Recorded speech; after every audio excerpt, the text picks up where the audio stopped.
안녕하십니까. 소클극장의 웃기거나 혹은 야하거나 코너입니다. 오늘은 여자의 방귀와 관련된 조선시대의 재미있는 이야기들을 모아봤습니다. 구독과 좋아요 그리고 알람 설정 부탁드립니다. 재미있고도 좋은 글로 보답하겠습니다. 첫 번째 꼭지입니다. 시집간 첫날 화장을 곱게 한 신부가 시부모에게 인사를 올리는데 친척들이 모두 모여 예쁘다고 칭찬하고 있었다. 그런데 이를 어쩌나 긴장했던 신부가 옷깃을 여미며 앉다가 그만 방귀를 뀌고 말았다. 시어머니가 신부의 부끄러움을 덜어주려고 우리 며느리 앞으로 복이 매우 많겠네. 옛날에 나도 시집 와서 시부모에게 첫인사를 드릴 때 지금 며느리처럼 방귀를 뀌었는데 이렇게 자식들 번창하고 행복하게 잘 사니 시집 온 첫날 방귀는 복이 많아질 징조이니라. 라고 말했다. 그러자 신부는 어머님, 앞서 가마에서 내릴 때도 방귀를 뀌었는데요. 라고 말하고는 생긋 웃었다. 그 말을 들은 시어머니는 얼굴에 가득 미소를 지었다. 우리 며느리의 복이 두 겹으로 더 많아지겠구나. 참 좋네. 조금 후 신부는 얼굴을 찡그리며 울상을 지었다. 어머님, 방귀를 한 번 더 뀌려다가 그만 제 바지 밑이 젖어 불결하게 되었습니다. 그러자 시어머니가 신부의 손을 잡으면서 얘야, 너는 복이 겹겹으로 더하여 엄청나게 많겠구나. 하고 부드럽게 달랬다. 옆에서 듣고 있던 사람들은 입을 막고 웃음을 참느라 애를 썼다. 두 번째 꼭지입니다. 신부가 시부모님께 첫인사를 드리는데 얼굴을 유염하게 꾸미고 좋은 옷을 입어 보는 사람들이 모두 이쁘다고 칭찬이 자자했다. 시부모님께 절을 하고 술잔을 올리려고 꿇어앉는데 그 순간 뽀옹하고 방귀를 뀌었다. 옆에 있던 친척들이 모두 크게 웃지는 못하고 웃음을 참느라고 억지로 입을 막고 있었다. 그때 옆에 섰던 유모가 얼른 앞으로 나와서는 엎드려 빌었다. 어르신, 제가 나이가 많은 탓으로 몸에 힘이 약해서 그만 불경스럽게도 방귀를 뀌었습니다. 용서해 주십시오. 시부모가 유모의 행동과 재치를 가상하게 여겨 그 갸륵한 마음과 재치 있는 행동은 크게 칭찬받을 만하다. 그래서 비단 한 피를 상으로 내려준다. 하면서 여자종을 시켜 안방에서 비단 한 피를 가져오라고 해서는 유모에게 주었다. 이 모습을 보고 있던 신부가 머리를 꼿꼿하게 치켜들더니 그 비단을 빼앗으면서 앙칼진 목소리로 유모에게 쏘아붙였다. 방귀는 내가 뀌었는데 왜 유모가 상을 받아요? 정말 못돼 먹었어. 옆에서 보고 있던 사람들이 모두 신부에게 눈을 흘기면서 입을 삐죽이고 비웃었다. 세 번째 꼭지입니다. 고부에 사는 경시성을 가진 선비가 부안의 임시 자제를 사위로 맞았다. 장가와서 3일 밤을 자고 신랑이 본가로 돌아간 다음에 선비는 언니의 신혼 잠자리에 관해 물어보라고 작은 딸에게 시켰다.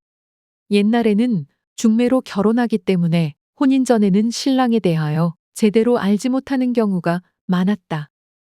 그래서 딸이 신랑과 잠자리하고 난 다음 혹시 문제가 있는 것은 아닌가 하는 것 등을 딸에게 물어서 확인하곤 했다. 동생의 질문을 받은 언니는 울면서 신랑이 성불구자인 것 같다고 말했다. 무슨 말인가 하니 3일 밤을 함께 자는 동안 잠자리를 한 번도 하지 않았다는 것이다. 이야기를 들은 부친은 이 사실을 편지로 적어 신랑 부친에게 보냈고 신랑 부친은 다음과 같이 답변해왔다. 이미 내 아들은 첩을 두고 있고 그 첩에게서 아이가 둘이나 태어나 자라고 있으니 그런 걱정은 하지 않아도 됩니다. 신부집에서는 그래도 믿어지지 않아서 의심하고 있는데 마침 큰사위가 그 이야기를 듣고는 자기가 분명하게 확인해 볼 테니 신랑이 다시 오면 연락해달라고 말했다. 며칠 후 신랑이 다시 처가에 왔다. 큰 사위가 붙잡고 바지를 벗겨서 음경을 주물러 세웠는데 물건이 매우 크고 좋았다. 신랑은 혼이 날 당시 배꼽 아래에 종기가 나서 잠자리를 할 수 없었다고 설명했다. 이날 밤 신랑 신부가 신방에 들어간 뒤에 장인이 방문 밖에 지키고 서서 들었다. 신랑은 의심받았던 일에 대해 화도 나고 또 새로운 정욕이 솟아올라 맹렬한 기세로 행사를 진행했다. 얼마나 힘찬지 그 소리가 밖에까지 크게 들려왔다.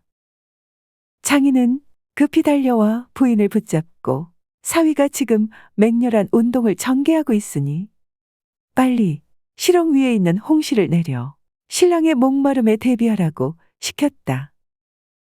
부인이 곧 여종을 엎드리게 하고 그 등에 올라서서 홍시를 내리는데 순간 뽀옹하는 방귀 소리가 들렸다. 부인이 여종에게 주의하지 않았다고 하며 벌을 주려고 하니 장인이 듣고 웃으면서 말했다. 부인, 신혼 때 방귀는 복이 된다는 말이 있어요. 그러니 그 아이를 혼낼 필요 없어요. 그러자 부인은 손뼉을 치면서 여종이 방귀를 뀐 것이 아니라 자기가 방귀를 뀐 것이라고 말하고는 딸에게 복이 많겠다고 하며 좋아했다. 네 번째 꼭지입니다. 조선 세조 임금 시절에 이 시성을 가진 선비가 함경도 병마평사에 임명되었다. 이 씨는 본래 술을 마시면 주정을 매우 심하게 하는 편이었다. 부임 직전 축하하는 술자리에서 이 씨는 술에 취해 조정의 지체 높은 재상에게 욕을 하고 덤벼들며 심하게 주정을 했다. 그래서 이튿날 함경도 병마평사의 임명이 취소되고 관직에서도 쫓겨나고 말았다. 대신 권씨 성을 가진 관리가 급히 병마평사에 임명되어 부임했다. 권씨가 평사로 부임한 지 3일 만에 이 씨의 난이 일어났고 권씨는 반란군에 의해 목숨을 잃었다. 이 일로에서 이 선비를 알고 있던 많은 사람이 모두 몰려와 축하하면서 말했다. 당신은 술주정 덕을 단단히 입었군. 술에 취하지 않았더라면 평사 직위에서 쫓겨나지 않았을 것이고 그랬으면 목숨을 잃었을 텐데 정말 술덕을 톡톡히 보았네 그려. 이때 권계가 옆에 있다가 말했다. 그렇긴 해도 그 술주정은 한 번으로만 족하고 두 번에서는 결코 안 되는 일이다. 내 좋은 옛날 이야기를 하나 하지. 하고는 엄숙한 표정으로 이야기를 시작했다. 옛날에 어떤 귀한 집안의 부인이 있었는데 등에 종기가 크게 났다. 의원이 와서 진찰한 다음에 종기에서 고름을 짜내야 한다고 말했다. 그리고 부인에게 일렀다. 아파도 이를 악물고 잠깐 참고 견뎌야 합니다. 그런 다음 의원은 부인을 엎드려 눕히고는 침으로 종기를 찔렀다. 부인은 너무나 아파 이를 악물고 전신에 힘을 주며 견디다가 워낙 힘을 준 나머지 큰 소리로 방귀를 뀌고 말았다. 이에 부인은 의원에게 부끄러워 어쩔 줄을 몰라 했다. 의원은 부인의 부끄러움을 위로에 덜어주느라고 잠시 멈추고 이런 병에는 방귀가 매우 좋은 약이 되는 것이라고 약방문에도 분명히 나와 있습니다. 하고 거짓말을 했다. 그러나 부인은 참말로 알아들었다. 의원이 부인의 마음을 살피니까 약간 안심하는 것 같기에 다시 침을 찔러 종기에서 고름을 짜냈다. 부인은 아픔을 참다가 소리를 지르더니 다시 방귀를 여러 번 뽕뽕 연발해서 뀌었다. 이때 의원은 천천히 낮은 목소리로 가볍게 웃으면서 말했다. 부인, 약방문에 방귀는 한 번 뀌면 효험이 있고 연속해서 두세 번 뀌면 오히려 좋지 않은 것으로 나와 있습니다. 이에 부인은 몸둘 바를 몰라 하면서 매우 부끄러워했다. 들어주셔서 고맙습니다. 용어 풀어 올리겠습니다. 자제는 남을 높여 그 집안의 아들을 부르는 말입니다. 우기는 신행입니다. 신부가 혼례를 치른 그날로 신랑과 함께 시집으로 가는 일도 있는데 이를 당일 우기라 하고 3일 신방을 치르고 가는 것을 3일 우기 또는 신행이라고 합니다. 지방에 따라서는 신랑이 일단 집으로 갔다가 신부집에 재행하여 신부를 데려가기도 합니다. 여기서는 이 경우입니다. 또 해무기 또는 달무기라 하여 해를 넘기고 달을 넘긴 후 신부가 신랑 집으로 가는 경우도 있었다고 합니다. 병마평사는 조선 초기의 정육품 관직입니다. 병마절 도사의 막하에서 군사 조치에 참여하며 문부를 관장하였습니다. 평안도와 함경도에 각각 1인씩을 두었는데 이는 변방에 무신 출신 수령이 많이 임명되어 문신 출신의 막료가 보좌할 필요성이 있었기 때문이라고 합니다. 이 시에 나는 1467년 세조의 지나친 중앙집권적 정책에 반발해 토호 이시해가 함경도민을 규합하여 일으킨 반란입니다. 참고문헌 및 자료 출처 소개해 올리겠습니다.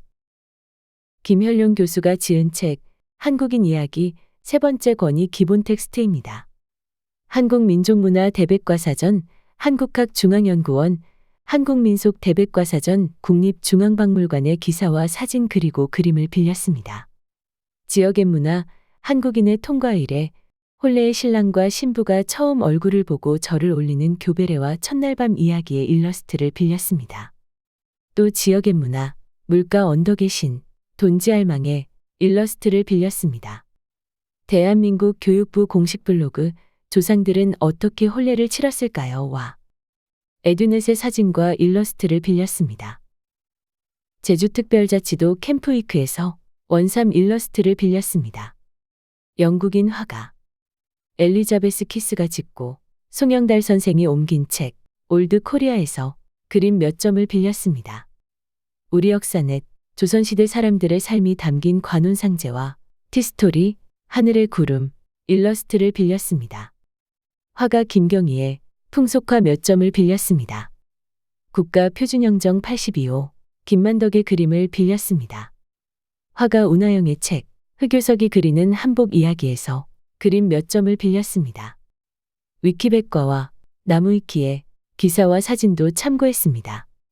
조선시대 화가 김중근과 신윤복의 그림 몇 점을 빌렸습니다.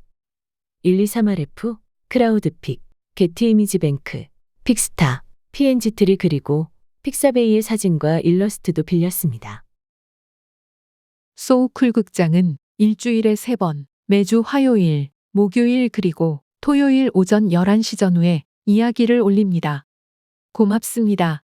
다음에 만날 때까지 안녕히 계셔요.